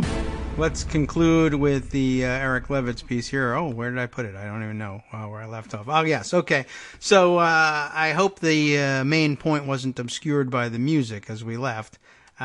See what's happening here. We'll reiterate by repeating the last paragraph, just in case. Tapper's insistence that the healthcare plan cannot save the American people money unless it saves the American government money wasn't some idiosyncratic bit of carelessness. As demonstrated above, it is endemic to how the mainstream media frames debates over public policy. Costs imposed on the American people by the private sector require no justification or defense. Only costs imposed by the public sector do. Needless to say, this is not an ideologically neutral stance. And do we understand why? I think we all get it inherently, but maybe we can help illustrate, help illuminate it a little bit, right? Costs imposed. I mean, that's traditionally been the case, right? We're only concerned by costs imposed by the public sector because those are expressed in terms of taxation. How does the money get into public hands, the public sector? It has to get there from the rest of us. The government doesn't work for money, right? We pay it to do that work. The people in the government work for money, but the government itself has to get its money from us. The costs imposed by the public sector are taxes, for the most part. There are other forms of getting money out there, but that's the one that makes everybody's blood boil. That's been part of the tradition of the country. That taxation is, we hear the old saws about it, right? The power to tax is the power to destroy. But that's an ideological point of view. And it happens to be overwhelmingly accepted in the United States by a lot of people who hate paying taxes in particular. But it is an ideological position and therefore not ideologically neutral. It says, needless to say, this is not ideologically neutral, but a lot of people are going to need that explained to them. Costs imposed by the private sector require no justification or defense. Also ideological in nature. It is the capitalist mantra, essentially, and we're all assumed to have been well educated in the benefits of capitalism versus any other system. Some people grow up to reject it, others don't. Others want it modified, some heavily, some not. But we are taught from the beginning that essentially, look, if businesses want to charge you $1 million for their service, that's up to them. It's okay. Because in our capitalist system, we have free enterprise and competition, and somebody else will just offer the same service or good or what have you for less, and then all people will flock to them and vote with their dollars, and the prices will be driven down by competition. And we all know, of course, all the problems that exist around that. But even if it were to operate perfectly, it is it's an ideological position to say that's how we prefer that it work. The justifications we give one another about why it's okay to allow more or less free reign is that that's here the ideology or the ideology of capitalism does the work. It is the best system because competition works, because common sense tells you that someone else in a free market will offer the same product or service for less and begin driving the prices down. Of course, the fact that it doesn't happen that way is explained away with maybe with some variant of the no true Scotsman dodge. Well, they're cheating, and our system will root them out, and they'll pay the price either politically or in the criminal justice system or in loss of reputation that leads people to vote with their dollars again. But all of this is a choice that we make to say the private sector doesn't have to justify, as a matter of law, its pricing to us because there's a system in place that takes care of that. It doesn't do a very good job of it, but there's a system in place that supposedly takes care of that. Whereas the system that we've put in place supposedly to take care of questions of whether or not the public sector's costs that are passed on to us as private individuals are worthy or justifiable is a political one. And it doesn't necessarily need to be that way. It is absolutely a choice that we make, and it'll be a difficult one to undo at this point. But the upshot of it is we don't ask why it is the case or whether it needs to be pondered, why a private insurer would charge what it charges and pay its executives what it pays them. That's not a question we ask in this country because free enterprise. Whereas the question of should we pay the Medicare administrator, or forget it. It doesn't even really have to be. I mean, to make the analogy work directly, it would have to be perhaps the Medicare or any other public health officials who administer a system of health insurance. You'd have to ask whether they should be paid that. I mean, why shouldn't the Medicare administrator be paid considerably more than any private healthcare insurance executive? They are managing a system that is many hundreds of times larger than any one of the private health insurers could possibly be managing, and handling assets far in excess of what the private sector is handling, any one of their operators. But they get the big bucks because, I don't know, private sector, and you just can't ask that question. You can, in other countries they do, but here we don't. But in America, the Medicare administrator, well, that's a public servant. And this is how we decide we're going to pay our public servants. And we have a schedule for it and a statutory framework within which we do it. And that's a system we've decided on. And it was easy to decide on keeping the numbers low because it's funded with taxation. And people love to say they hate taxation. And so therefore, it would be government waste to pay somebody even $1 million to administer the Medicare system, even though the CEO of Aetna is getting, perhaps tens, 30, 40, $50 million out of any given year. I don't know how much of it is necessarily cash compensation versus stock options, but whatever.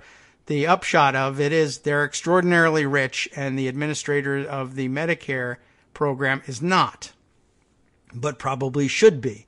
I was going to go with a different example and get out of the medical and healthcare arena, just to bring up a more current example where we have our idiot president on record when he was asked, how much do you think the chairman of the Joint Chiefs of Staff makes? And he reportedly said he thought he made about $5 million. And, shocker, it's under $200,000. Why? Because it's publicly funded, and we hate taxes in this country, and it makes us angry, or we've been taught that it should make us angry, if a public official makes a lot of money, even if they're doing really complex things that hardly anybody else in America would be capable of doing. All right, so back to the article here. As Mercatus unintentionally revealed, the central question in the debate over whether America should maintain its existing healthcare system or replace it with Medicare for all is not how much our country should spend on healthcare. Rather, the question is whether it would be worthwhile for America to reduce overall healthcare spending by at least a little, provide everyone in the United States with affordable health insurance, and thus reduce overall mortality, if doing so requires raising taxes, most sharply on the affluent, of course, imposing cost controls on healthcare providers, and euthanizing, perhaps not the word you want to use, the entire private insurance industry. Interesting question. Yes. All right. Framing the question in these terms might appear to bias the debate in the left's favor.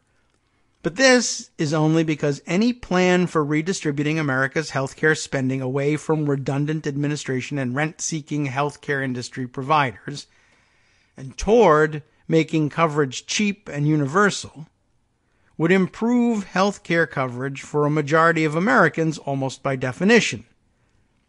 The existing system is substantively indefensible. Other similar countries have proven beyond a reasonable doubt that the state can effectively coerce lower healthcare prices without hurting healthcare outcomes. There is nothing substantively unrealistic about Medicare for all. Its most serious liabilities are entirely political. The American public is loss-averse and responsive to anti-tax demagogy. Or do people prefer demagogy? How do you like to say it? Demagogy. The corporations and interest groups that benefit from the existing systems inequities and inefficiencies have enormous resources to invest in such demagogy. I'm going to use the other pronunciation this time. And in D.C. lobbying, right? We've been through this dynamic, this map before. The more money you're able to, extract from the system, the more you can, quote unquote, invest in lobbying to keep the system favorable to you. Bit of a feedback loop. And a lot of ordinary middle-class Americans are also employed by the private insurance industry and will likely mobilize in opposition to any legislation that threatens their job security. That is true. But, quote, this policy is in the best interest of most Americans, but special interest groups oppose it, and I am afraid of them, unquote, is not typically how politicians like to frame their opposition to politically challenging legislation. There are exceptions to that, of course, some linked here. They much prefer to pretend that any legislation is politically unrealistic and therefore also substantively flawed. For this reason, a scrupulously objective fact check of the substantive claims in the Medicare for All debate would find that the far left position is stronger than the center left and center right ones, at least from the utilitarian perspective that's hegemonic in policy debates. But that conclusion is anathema to the worldview of the vital center and to the conventions of view from nowhere journalism. And so, when a libertarian think tank scholar told Jake Tapper that Bernie Sanders was lying and assured the CNN anchor that opponents of Medicare for All weren't effectively arguing that America should spend more on healthcare to get less for the sake of allowing a small minority of largely wealthy people to continue benefiting from a broken system, the CNN host took him at his word and reported his spin as fact. Toward the end of his column on Ocasio-Cortez, Max Boot writes, "For both the far left and the far right, facts are an irksome detail of scant importance. What really matters is being morally right. If this attitude takes hold among the broader populace, responsible self-government becomes impossible, and radical demagogues will succeed reactionary ones." This notion that a political faction's proximity to the ideological center is tantamount to its concern for empirical truth has inherent appeal to nonpartisan political analysts. Ruined that sentence, but you get the point. A world in which factual reality consistently lies somewhere between the claims of left and right is a world in which journalists can, quote, call balls and strikes, unquote, and judges too, I guess, without compromising their perceived neutrality. But that is not the world we live in. In actually existing America, the far left demonstrated a keener appreciation for empirical truth than the center during the debates over whether Iraq harbored weapons of mass destruction, whether more stringent financial regulations were necessary in the early aughts, whether simply expanding public health insurance would prove more effective than creating complicated market exchanges, and whether expansionary austerity is an actually existing economic phenomenon, among many others. But it is quite easy for the mainstream media to camouflage this inconvenient truth by putting more emphasis on the errors of ideological extremists, in quotes, than on those of, quote, moderates. In December of 2017, Susan Collins told Meet the Press that her avowed commitment to deficit reduction and support for Donald Trump's tax bill were perfectly consistent because, quote, economic growth produces more revenue, and that will help offset this tax cut and actually lower the debt, unquote. How are we doing on that, by the way? There was no serious evidence to support that extraordinary claim a year ago, and now there is overwhelming evidence that Collins wildly misled the public about the fiscal costs of her preferred tax policy. To their credit, many mainstream news outlets fact-checked the senator's claim at the time and have exhaustively reported how reality has contradicted the GOP's broader claims about the tax bill. And yet, Susan Collins' willingness to defend a package of tax cuts for the rich and corporations, a policy at the far right fringe of American public opinion, by claiming that they would actually reduce the deficit, has not led the mainstream press to portray her as a fact-averse far-right extremist. In fact, just last week, the New York Times referred to Collins as one of the Senate's most moderate members. Ask yourself this. Would the sum of total mainstream political coverage lead one to believe that Susan Collins is more committed to realism, ideological moderation, and evidence-based policymaking than, say, Alexandria Ocasio-Cortez is? And if so, might the latter have cause for questioning the objectivity of the, quote, objective media? Well put. Not necessarily all that concise, but I think every word of it was probably necessary. Thanks, Eric, for allowing us to read this on the air. I mean, there was nothing you could do about it, I suppose, but don't sue us now. I was in a run-of-the-mill treatment of any article for our show here, but thanks for being part of it. All right. I thought a lot of good points made in that one, and well worth our time. What else can we fit in before our show ends for the day and we begin pondering what I'm going to do about tomorrow? And let's see. We'll leave this out there as a note on the ongoing non-negotiations. I grabbed this from Stephen Dennis, Bloomberg reporter covering Congress in particular, and he tweeted yesterday about Lindsey Graham then talking up a new proposal to end the shutdown. He hopes it comes together and gets bipartisan support by the end of the week, which is, of course, tomorrow. There are some details here, and he put out a piece in Bloomberg, Democrats fault Trump over idled workers, shutdown update. The headline doesn't tell you too much. Luckily, there's a tweet storm. I don't know how long it is. Short, a couple of tweets that get to the nitty-gritty of it here. So we'll long story short this one. Thanks, Dennis, for allowing us to do that. The details. The elements of the Graham plan, bullet pointed below. Graham-Durbin Bridge Act, and it's all caps, so I guess it's an anagram for something. The Bridge Act granting 3 years of DACA extension. Extension of temporary protected status, or TPS, for many who are about to lose it. Third bullet point here, border money, including humanitarian money and barrier money.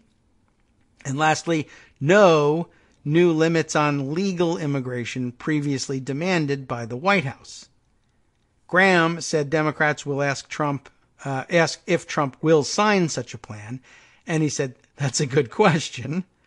Previously, Tuesday Trump has liked such ideas, and Thursday Trump tanked them by adding demands Democrats see as poison pills.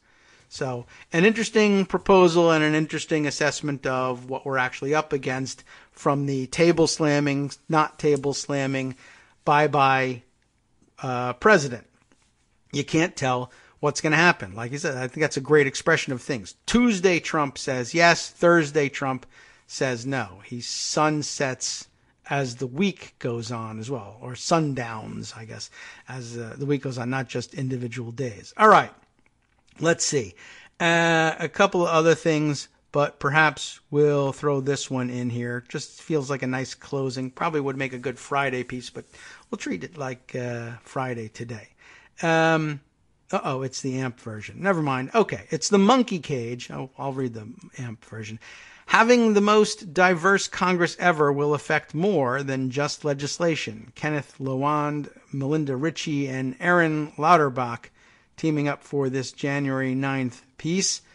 Let's see what we can get through here. Women, minorities, and veterans have new advocates in the 116th Congress. As has been widely noted, it's the most diverse in congressional history, with more women and racial and ethnic minorities than any previous Congress. In the House, 106 women, compared with the 2015 record of 92. And 115 minority members compared with the 2015 record of 105. What's more, though the numbers of veterans in Congress has been going down historically, this Congress has the largest number of new members who've served in the military in over a decade, 19. And that probably has something to do with us having the most wars in the last couple decades as well. We're just churning through people here. Those lawmakers' advocacy is likely to extend beyond what is typically covered by news outlets or offered up for a floor vote. If past patterns hold, increased diversity is likely to shape not only how lawmakers vote, but also whose interests they fight for in the hallways of the bureaucracy. Lawmakers, who are themselves people of color or returning veterans, are more likely to contact federal agencies on behalf of these constituencies than their other colleagues. That matters because bureaucratic agencies sometimes neglect these communities. That's what's happened, for instance, in 2014 when CNN discovered that the Department of Veterans Affairs employees had falsified wait time records to cover up how long it took for veterans to get health care, resulting in deaths and deterioration as sick veterans waited to be seen. Here's then a description of how they did their research. Wait a minute. I guess maybe it would be best here. Now I'm starting to wonder about whether or not the AMP presentation of this thing is giving me what I want here, or whether it's leading me into something that is otherwise, in the original version, differentiated as not being part of the the actual piece here. Yes, okay, we are correct. How we did our research. We used Freedom of Information Act FOIA requests to study whether legislators who are members of minority groups are more likely to advocate and intervene with the bureaucracy on behalf of those communities. So it's not just something they're speculating is true, though I would have allowed that, quite honestly. I think it's good speculation. FOIA allows any citizen to request records from federal agencies, of course. When a member of Congress, you don't always get it, but when a member of Congress contacts an agency, that agency typically keeps a record of the call. Or email or letter or whatever in a log. Members of Congress themselves are not subject to FOIA, but the agency logs are. So we submitted requests to 73 agencies for records of their communications with members of Congress, both House and Senate. And of those, 15 agencies responded with complete, usable data. That's not very good, including large executive departments like Education, Labor, Homeland Security, and Housing and Urban Development. These logs include correspondence from all members of Congress who served from 2005 to 2014. We read and coded records of over 88,000 contacts from legislators to the agencies, identifying all the contacts from lawmakers' offices made in support of women, racial and ethnic minorities, or veterans. That's got to be somewhat difficult sometimes. Many members' offices inquire, for example, about specific pending cases of race or gender discrimination, which would make coding a little easier. Others act on behalf of protected groups as a whole. For instance, Senator John Kerry of Massachusetts, a Navy veteran, contacted the Department of Homeland Security in 2005 to ask what measures DHS is taking to fully utilize the procurement program for small businesses owned and controlled by service-disabled veterans. A group of legislators led by Rosa DeLauro and Hilda Solis, both women, wrote to the Department of Labor in 2006 asking it to reverse the actions that would diminish the vital role of Women's Bureau. In short, these communications allow us to observe when members of Congress privately take the time to intervene on behalf of women, racial and ethnic minorities, and military veterans. Legislators who are women, minorities, and or veterans advocate more actively for citizens from their respective groups. In fact, they're about 6 to 9 percentage points more likely to contact agencies on behalf of constituents with whom they share a background compared to their non-veteran, male, or white fellow legislators. Being represented by a female legislator, for example, increases the probability that your lawmaker will intervene with an agency by about 8 percentage points, even after taking into account the legislator's ideology and the district's demographics. Are legislators from protected groups more active advocates on behalf of their groups, or are citizens just more likely to contact legislators with whom they share a common background? Another good question. To look into that, we set aside all cases when lawmakers intervened with agencies when prompted by a constituent's request for help. That left only general inquiries like those from Kerry, DeLauro, and Solis. Even then, we still found members were more active advocates for groups they share backgrounds with. That suggests lawmakers' advocacy on behalf of particular groups isn't driven solely by more frequent contacts from those groups of constituents. For example, for districts now represented by a lawmaker with military service, an increase in contacts about veterans issues won't only be because veterans are now more likely to call their congressperson. Shared backgrounds no doubt matter in shaping connections between legislators and their constituents. Experimental research by political scientists Daniel Butler and David Bruckman shows that state lawmakers respond differently to constituents they believe to be black or white. In other research, Bruckman, or possibly Brockman, there's 2 O's in there, shows that Maryland state legislators hear more frequently and disproportionately so from constituents of the same race. Either way, the makeup of Congress will affect whose concerns lawmakers take up with federal agencies. Now, I know that was a rather dry way of ending it, but it's the monkey cage. They are political scientists there, and they're going to tell you about their methodology. The upshot of it, of course, the thing you're supposed to take away from it is that it is now provable in a scientific way, at least political scientific way, that it makes a difference to elect a diverse Congress. You always suspected it was the case. You always advocated that it was the case. You've always believed that it was the case. And now you have data to back you up. And I know everybody loves to have that. And some of you are a little more crazier for data than the rest of you. But everyone, I think, deserves to have that. It's the driest way possible of saying that diversity matters. And by the way, diversity matters everywhere, not just in Congress.